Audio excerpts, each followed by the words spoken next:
Bienvenue à Rouen, sur le site de la 4e plus importante cité administrative de France.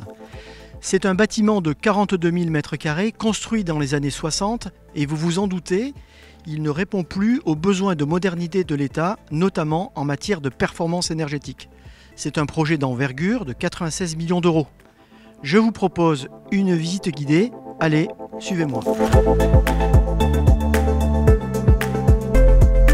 L'État a fait le choix d'offrir une deuxième vie à ce bâtiment plutôt que de construire une cité nouvelle. Parce que ce bâtiment est exceptionnel de par sa situation en front de Seine, à proximité du centre-ville historique de Rouen et dans la continuité architecturale de l'hôtel du département, qui est un bâtiment classé.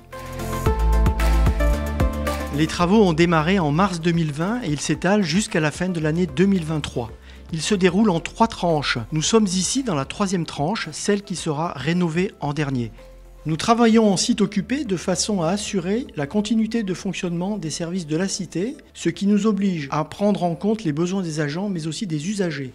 Ici, nous allons complètement refondre l'intérieur du bâtiment, avec dans un premier temps d'importantes opérations de désamiantage et de curage jusqu'à mettre à nu l'ensemble des structures béton. Et puis nous réaliserons les travaux d'isolation intérieure des façades, les installations techniques en plafond de chauffage, d'éclairage, de ventilation et le remplacement des 2800 fenêtres qui sont de véritables passoires thermiques.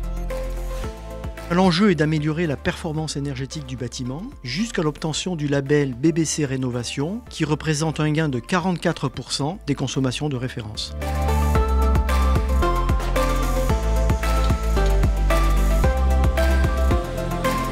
Nous sommes ici au cœur du chantier. Vu l'ampleur du projet et la quantité de matériaux approvisionnés, nous avons fait le choix de mettre en place une organisation logistique pour augmenter la fluidité, la productivité, bien évidemment la sécurité, mais aussi pour limiter les nuisances au cœur de la cité et aux abords.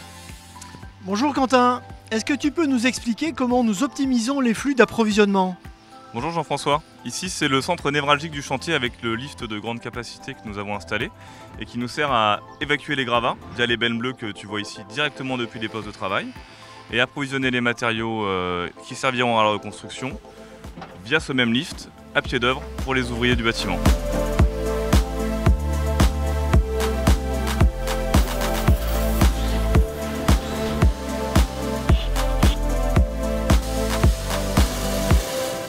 Alors Antoine, pour la pose des précadres des fenêtres, comment avons-nous fait pour éviter d'avoir à monter une quantité astronomique d'échafaudage de façade ? Alors, vous voyez cet outil, on l'a imaginé avec notre partenaire AVA pour installer les châssis et les habillages de façade depuis l'intérieur du bâtiment.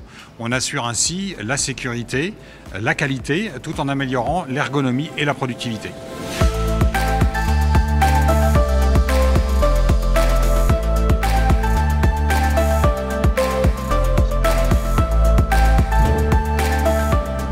Alors, vous êtes prêts à aller voir le résultat final ? Allez, je vous emmène dans les espaces de la tranche 1, livrés à la fin de l'année 2021.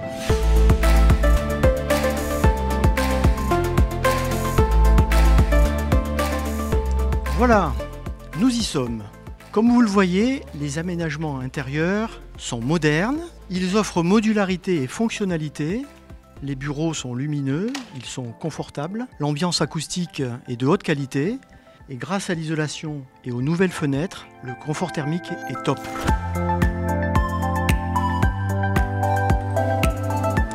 Et bien voilà, la visite se termine ici devant le restaurant qui accueille chaque midi 485 agents.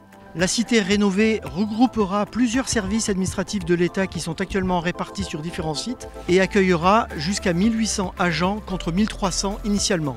Rendez-vous fin 2023 dans une cité flambant neuve.